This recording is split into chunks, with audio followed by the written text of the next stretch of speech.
Now let's talk power now. You know, power generation companies, also known as GENCOs in our country, number about 29. They were set up to boost power generation, which in turn would create an enabling environment for converting different forms of energy into usable electrical forms. Now, when the GENCOs became indebted, the viability of power generation became threatened. The good news, as we sit here, is that Mr. President and #1 citizen, Bola Tinubu, has come to the rescue. In a meeting with chairmen of GENCOs on Friday, the president appealed to them to give the government more time to complete the process of redeeming the debt owed to them. So let's first hear from Mr. President. Without power, industrialization, and even human life is impossible. The power, I believe, is the most important discovery of humanity in the last 1,000 years. The economic will grow and we will consume more energy. We'll be in position to pay our debts. We'll give you papers to trade, and they will give you utilize to ensure continuity in the business.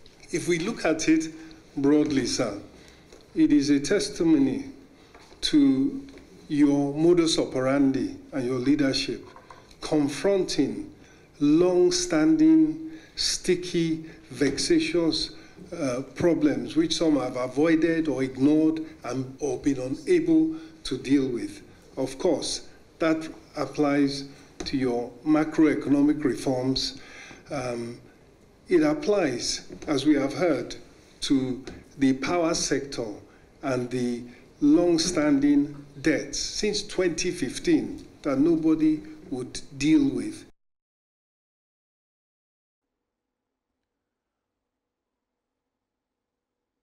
Yeah, that's Mr. President at the meeting with GENCO's chairman. Mayor, you know, power is key. Yeah, power is very important. A lot of things have to do with power. And part of the problems is that for so long, we will not be able to solve this problem of power. Everybody has promised to do that, but they will not be able to do it. But one thing you have to give to Mr. President is that unlike those before him, he doesn't run away from problems. Because part of the problems in the value chain for power is that the GENCOs are owed so much money. They've been owed so much money by government, you know, because government subsidized part of it over time. And instead of solving that problem, they will just kick the can down the line that someone else will solve the problem. So not running away from it is commendable. But it's not only important, it's not only enough to say that they should give him time to be able to solve the problem. What I think that they should do is for government to look for money, at least to be able to pay part of the debt. Because the debt now has ballooned to trillion category now. Yeah. So I hear about 3 or 4. So the government should look for funds to pay part of it. Because part of the problem that we have... To get them going. Yes, part of the problem we have within that value chain is that a lot of the people who are supposed to do things do not have the resources to be able to do it as best as they should, whether they are GENCOs or DISCOs. So it is important that in cases where government is paying subsidizing power, then they should be seen to pay at the appropriate time, so that the people who need this money can use that money for development. All right. We'll go over to a professor of electricity law at the University of Lagos. I'm talking about Professor Yemi Oke, senior advocate of Nigeria. Prof, I greet you. Good afternoon. Good afternoon, and thanks for having me. Yeah. Prof, power problems has been there since goodness knows when. And it looks like it is time, government says it is time to solve it once and for all. Do you see this happening? Yes, as mentioned by one of your guests, Mayor, to be precise, there is something about the disposition of the current administration, which is the willingness, of course, to honor those debt overhangs. Even the Minister of Finance and Coordinating Minister for the Economy did mention that in the recap you just showed on your screen, that this debt had been there since 2015. Yeah. And then the current administration is now acceding to the obligation to look into it and start to settle those debts. I have a problem here. I have a problem because we need to now, of course, admitted that the government is now ready to start to look into those debts. As sector expert, I have a serious problem with that. Have we done enough to be sure we're not going to go back into those histories of debt, needless debt accumulation and overhangs? First and foremost, we need to realize critically that once you are privatized, the job of government is to bring on board effective sector regulation. When there are challenges in the finance or banking sector, nobody talks of President Tinubu, governor this or governor that, because the CBN is there to do its job and strictly, effectively, professionally regulate the banking sector. Yeah. Government is extricated from that. We need to ask critical questions. For me, it's a failure of regulatory duties. How did we get to accumulating 4 trillion naira debt?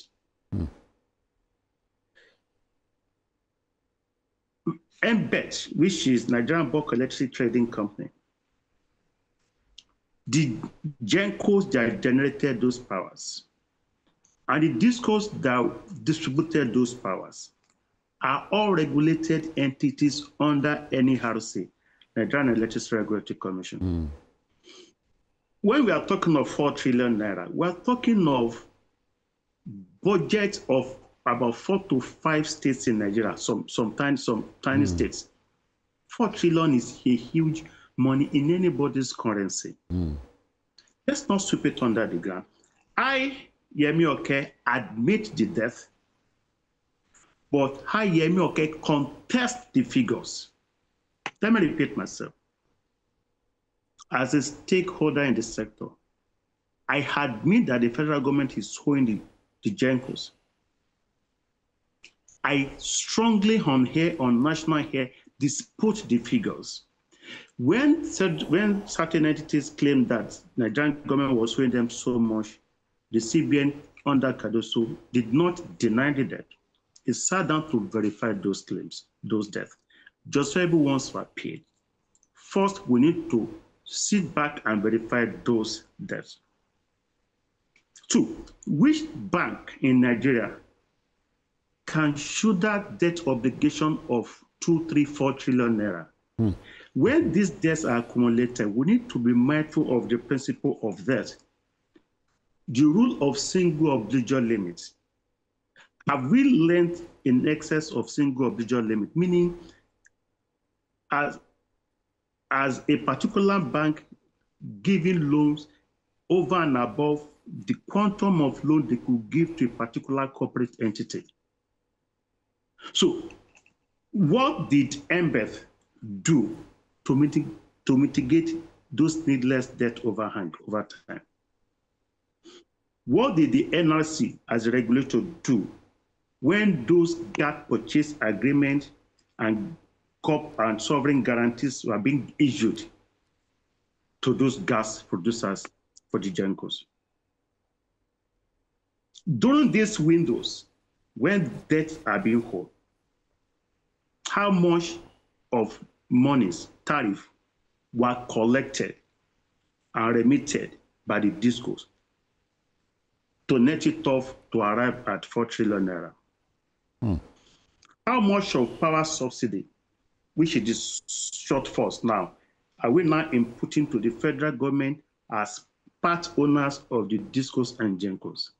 There's so many questions left unanswered. For me, admit that debt is old, but I dispute the figures. This conversation is not just happening now. When we were in Maiduguri at National Council on Power, the GENCOs also raised the issue of 4 trillion naira. I respect the personalities involved. There are notable persons that they know I have a lot of respect for them. They are businessmen. I want them to have their monies back. But I also have an obligation as a Nigerian, a patriotic obligation to say the truth. I need those claims to be verified, scrutinized, and agreed a structured arrangement to pay. And more importantly, put in place strict, decisive measures to make sure we don't go back to those Egypts of needless debt overhangs in the power sector. Let me pause for now. Those are my views. Yeah. I just will continue to hear my views as a concerned Nigerian, like most of you have there. And I hope we can get to face our country, because no one is going to come and face it for us. We look at ourselves highball to highball and say you are wrong and you are right. Let me also congratulate my brother, BKO, Ambassador Otitoju, on the yeah, Prof, we call him team leader here, you know, so he understands. Team leader. Thank you, Prof. Thank you, Prof. Anyway. So I know that's why it's better by far. Let's not go into that. Oh, okay. But those are my views. Yeah. Those are my views. Yeah, BKO, so how do you weigh in here? Yeah, the GENCOs are not the only entities being owed tons of money who also have claims. The DISCOs are owed so much money by even government agencies, the armed forces, and all that. How can the power sector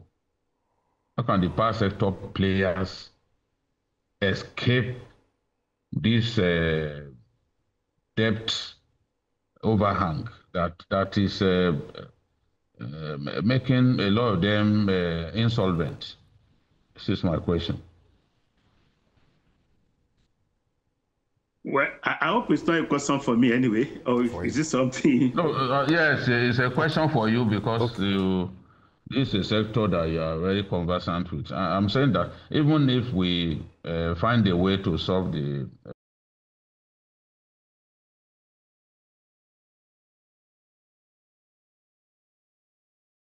forces, they are owing so much. How do we expect to get the best from them when people refuse to pay for services rendered? And the matter of what's it called? Services being provided at below the cost of production is also there. Yeah. Okay, let me look at it this way. On the that is cost reflective tariff. Yes. Let's just look at it from the point of view of practicality. If you conduct a survey now on the 4 trillion naira debt overhang and say Nigerians, GENCOs are saying we're owing them 4 trillion naira. Do you agree with P or not? You're going to see the reaction of Nigerians. Say, I didn't have like my income, so that will be that sentiment back. So most Nigerians are going to take the negative, say, no, don't pay them. For what? This is let's stick to me. But we make mistakes. We've made serious mistakes that we need to reverse. The reason why there is so much insolvency in the power sector are issues I mentioned it several times. And the only way to go out of it is to start to rethink the process. We can't escape going through another round of reacquisition and refinancing in the power sector. We can't escape it. At this position is more than 15 years since I put it there. They are just not solvent. In a supposedly privatized power sector, we're still asking federal government to pay trillions and trillions of naira. What is the assurance that even if the current administration of President Tinubu is consensus enough to say, okay, we agree, let's set it off? How are we sure we're not still going to start another round of needless debts in this sector? So there are fundamental things we need to do that we've not done as a country. Policy measures have been deployed, strategic steps have been taken, including the decentralization and other stuff. But we need to do more in terms of regulatory environment to strengthen regulation. By the time you are accumulating needless debt, the regulator should have come after you to ask you certain questions. If a bank is not doing well, the next thing you're going to hear is the CBN sending some red signals, sending some yellow cards and then the red cards and the rest. So we need to do much more than we're currently doing in terms of power sector regulation. Government is no longer in the business of the power sector, strictly speaking.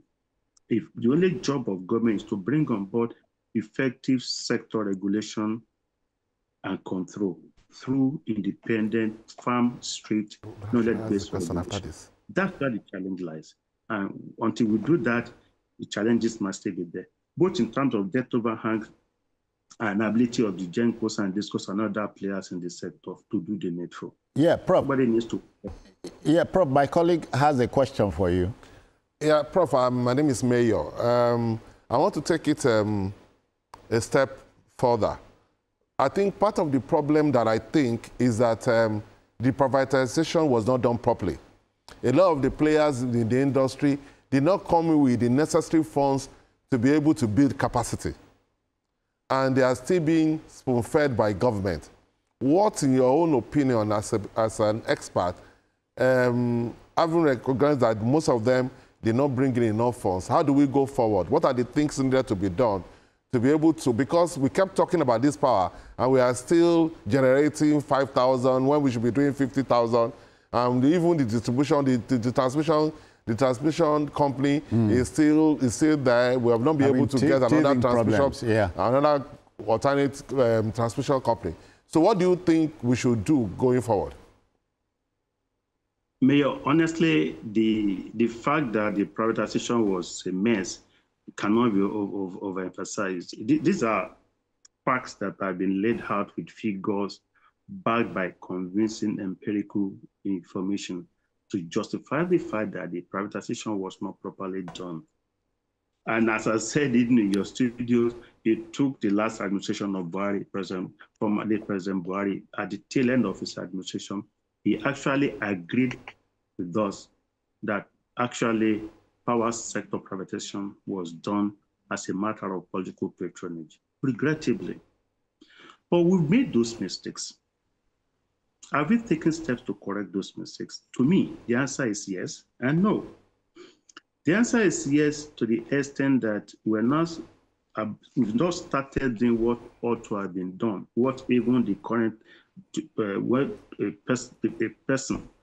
one of the leaders, then governor, now President Tinubu tried to do with the experimental Lagos Iron project in 1999-2000, years back. Yeah. We're now going back. Imagine if we had continued on that path diligently. It would not be where we are as a country. We are now all regretting it as a country, as a nation, that we reverse those steps. Hope will not have cause to regret reversing other steps because we know the strategies of the current administration because of its antecedent. Prof. No money came in. Money did not come in.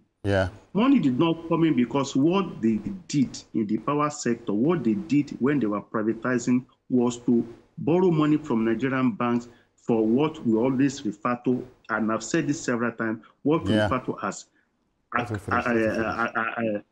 to acquire. Acquisition financing. You want to buy something, you borrow money to bid and buy it. They didn't have enough money to take it to the next state to invest and reinvest in it, so they had problems. That was why a lot of Nigerian banks were in crisis because of their needless exposure to power sector lending. And the lending, especially to power sector funding, is still very much there. Part of which is this 4 trillion kind of a thing. And you ask yourself questions, Mayor. You know, before we privatize, we are doing for less than 5,000. More than 10 years, we are still doing below 5,000. That shows there's a problem, a serious, huge problem. And again, go back in a supposedly privatized power sector. Government is now spending much more, even much more in a supposedly privatized power sector. That's another red flag to show all is not well. Yeah. How do we reverse those negative trends? This way to go, it shouldn't have taken us almost 15 years of our consistent advocacies for decentralization in the power sector. We just said that last year. Yeah. That was Prof, very sorry, time is the master here, as you okay. except that the picture you have painted for me reminds me rather painfully of the troublous subsidy on petroleum. You know, if you understand what I'm saying. So I do.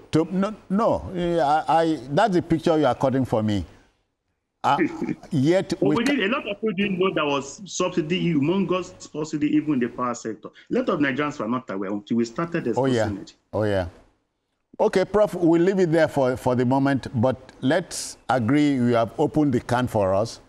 Our job is to give context to what you have told us. Abi? Yes, I will. And thank you very much. Biko, stand by, because we are going to our last but not least story here.